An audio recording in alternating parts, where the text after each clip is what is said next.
This morning, people are waking up to the news of the death of Pope Francis after his battle with double pneumonia. The 88-year-old pontiff's death comes less than a month after he was released from the hospital. Yesterday, on Easter Sunday, he made a brief appearance in St. Peter's Square to bless tens of thousands of people who gathered there.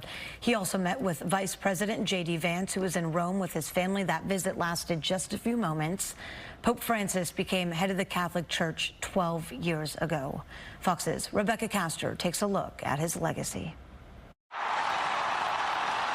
When the white smoke filled the air over the Vatican in March of 2013, it signaled Pope Francis had been elected to lead the Catholic Church.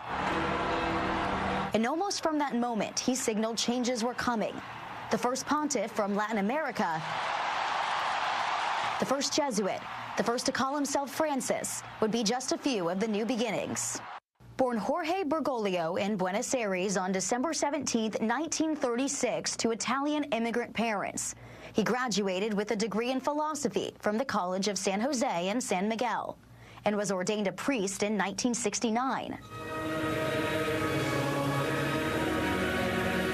In 1992, Pope John Paul II appointed him a bishop. 6 years later, he became Archbishop of Buenos Aires, a culturally diverse and economically challenged community. 3 years later, he was elevated to cardinal, where he was known for taking public transportation instead of a private car. When Pope John Paul II died in 2005, he was among the cardinals who elected Joseph Ratzinger, who became Benedict XVI. 8 years later, Benedict became the first pope in nearly 600 years to resign, sending shockwaves throughout the world. For Benedict's successor, the cardinals chose the 76-year-old Bergoglio. It was a surprise to most, but not his fellow cardinals. He turned down the palatial papal quarters in favor of a more modest residence at the Vatican.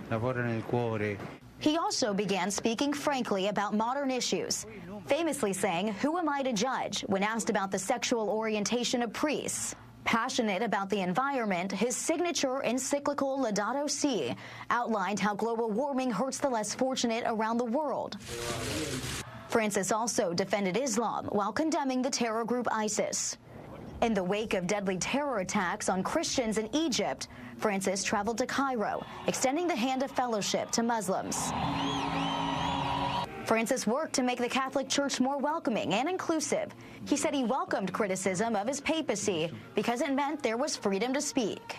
His priestly motto had always been a Latin phrase that recognizes God's mercy and sovereignty, a sentiment that guided his ministry and will now be his legacy.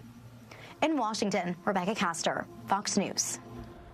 Vice President J.D. Vance says his heart goes out to Christians all over the world who loved Pope Francis. He posted on X just after 4 this morning when he learned of the news. Meanwhile, President Trump met with Pope Francis back in 2017 during his first term. The White House posted on X, "Rest in peace, Pope Francis."